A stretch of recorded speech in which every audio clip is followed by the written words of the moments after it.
আসসালামু আলাইকুম। কেমন আছেন আপনারা? আজকে শুক্রবার সকাল 8:30 বাজে। আজকে আমাদের ব্রেকফাস্ট হচ্ছে ডিম পোচ আর ব্রেড। মা ছেলে এগুলোই খাবো। বড় ছেলে মাদ্রাসা থেকে আসবে। নাস্তা শেষ করে গতকালকের পুইয়ের ফলটা বাছতে বসবো। একটু আগে না বাছলে অনেক সময় লাগে তো। যেহেতু আজকে শুক্রবার, জুম্মার দিন। বাচ্চারা রেডি হয়ে সব নামাজে যাবে তার আগে সব রেডি করতে হবে আমার। পুঁইফল বাছতে বসার আগে অবশ্য মাছ ভিজিয়ে দিলাম। দেখেন ১ কেজি পুঁইফল বেচে এই কয়টা হইছে। ময়লাই সব। আজকে দুপুরের মেনু সরপুঁটি, তারপরে পুঁইফল, আলু ভাজি করব, পেঁয়াজ মরিচ কেটে রাখছি। আলু দিয়ে আর লাউ দিয়ে রান্না করব সরপুঁটি মাছটা। ছোট ছেলে অবশ্য খাবে না, মাছ রান্নাও খাবে না, আবার সেই পুঁইফলও খাবে না, কোনো কিছু সবজিও খাবে না। তাকে আলাদা আবার মাছ ভেজে দিতে হবে। শুক্রবারের দিন যত তাড়াতাড়ি ভাবি যে রান্না-বান্না শেষ করে ফেলবো, একটু লেট হয়েই যায়। শুক্রবার মানেই জুম্মা। আর জুম্মা মানে ঈদের দিন। আমার কাছে শুক্রবারটা খুব ঈদ লাগে। যেমন সকালবেলা উঠি ঘুম থেকে ফজরের নামাজের পরে একটু ঘোরাঘুরি করি, হাঁটাহাঁটি করি। আমার আবার গরম পানি খাওয়ার অভ্যাস সকালে। এক মগ গরম পানি খেয়ে দেখা যায় সালাতুত তসবিহ নামাজটা পড়ে নেই। আজকের দিনে অনেক আমল।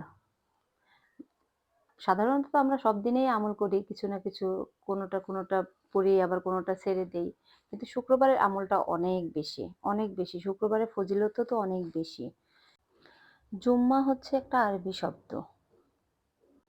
এই জুম্মার দিনে আদম আলাহিসাল্লামকে সৃষ্টি করা হয়েছে, আবার তাকে জান্নাতে প্রবেশ করানো হয়েছে, জান্নাত থেকে বেরও করানো হয়েছে। ছোটবেলায় আমি যখন হুজুরের কাছে পড়তাম, সে হুজুর বলতো শুক্রবারের দিনই কিয়ামত হবে। আচ্ছা, আদম আলাহিসাল্লামকে নিয়ে যেহেতু কথাটা বললামই, আমি একটা হাদিস পড়ছিলাম অনেক আগে। হাদিসে এরকম লেখা ছিল, নবী করিম সাল্লাল্লাহু আলাইহি সাল্লাম ইরশাদ করেছেন, যে দিনগুলোতে সূর্য উদিত হয় ওই দিনগুলোর মধ্যে জুম্মার দিন সর্বোত্তম। সুবহানাল্লাহ। ওই দিন হযরত আদম আলাইহিস সালামকে সৃষ্টি করা হয়েছে। ওই দিন তাকে জান্নাতে প্রবেশ করানো হয়। আবার ওই দিনই তাকে জান্নাত থেকে নাকি বের করে দেওয়া হয়। আর ওই দিনই কিয়ামত অনুষ্ঠিত হবে। এই হাদিসটা পড়ছিলাম মুসলিম শরীফ। হাদিস নাম্বার ৮৫৪, হ্যাঁ ৫৪ হবে। আবার আরেকটা হাদিসে ছিল নবী করিম সাল্লাল্লাহু আলাইহি সাল্লাম বলছিল, আ মুমিনের জন্য জুম্মার দিন হলো সাপ্তাহিক ঈদের দিন। সুবহানাল্লাহ। কিয়ামত হবে। এইটা চিন্তা করলেই ভয় লাগে। মানে কেমন একটা ভয় বলে বোঝানো যাবে না। না আমরা ঠিকমতো নামাজ কালাম পড়ি, না ইবাদত বন্দেগি করি, না আল্লাহকে রাজি খুশি করে চলি। সারাটা দিন অনেকবার মৃত্যুকে স্মরণ করি। আর যতবারই মৃত্যুকে স্মরণ করি ততবারই হাত পা ঠান্ডা হয়ে যায়। আর মনে হয় এই মনে হয় যে এই বুঝি মালাকুল মউত এসে আমার সামনে দাঁড়ায় গেছে। কেমন একটা ভয় কাজ করে। তখন শুধু মনে হয় সারাক্ষণ জায়নামাজ নিয়ে পড়ে থাকি। আল্লাহু আকবার। কেমন যেন ইমোশনাল হয়ে যাচ্ছে। রান্না করতে আপনাদের ভাইয়ার কল আসলো। তার সাথে কথা বললাম। সে তো সারাদিনে অনেকবার কল দেয়। আমাদের দিন তার রাত। তার রাতের বেলাও জেগে মাঝে যখনই ঘুম ভাঙবে তখনই কল দিবে। কল দিয়ে কথা শেষ করলাম। ফোন না রাখতেই আমার গেটে নক পড়ছে। বড় ছেলে মুজাহিদ মাদ্রাসা থেকে এসে হাজির। এসে জিজ্ঞেস করে, "কি রান্না করি? রান্না কত দূরে? আম্মু কত দূরে হইছে রান্না?" এরকম শুরু করে দেয়। সবসময় এরকমই করে। বাসায় আসলে কাউ শুরু করে দেয়। "কি রান্না করো? এই মাছ-টাছ ভালো লাগে না গো আম্মু। অন্য কিছু রান্না করো। শাক করো, সবজি রান্না করো।" এরকম শুরু করে দেয়। রান্না করি আর ছেলের সাথে গল্প করি। মুজাহিদ অনেক মজার হাদিস শোনায় আমাকে। খুবই ভালো লাগে। আবার কিছু হাদিস শুনলে তো এমন কান্না পায়। আল্লাহ মাফ করো। আস্তাগফিরুল্লাহ আল্লাযী লা ইলাহা ইল্লা হুয়াল হাইয়ুল কাইয়্যুম ওয়া আতুবু ইলাইহি। তরকারিটা কষানো শেষ হয়ে গেছে। এখন আবার সাথে একটু কুমড়ার বড়িও দিয়ে দিব।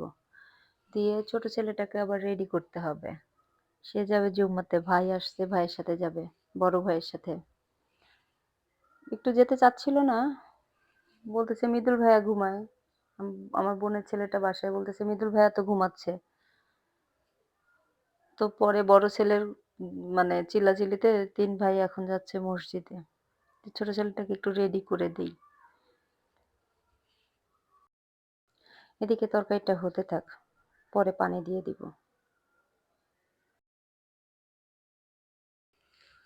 ভাজিটাও হয়ে গেছে, পুঁই ফলের ভাজিটা হয়ে গেছে।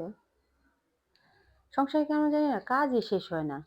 এত পরিমাণে কাজ করতে হয় তারপরেও কাজ শেষ হয় না। ২ জন মানুষ ৩ জন মানুষের সংসারে অনেক কাজ। তার উপরে আমার বাসায় পানি থাকে না।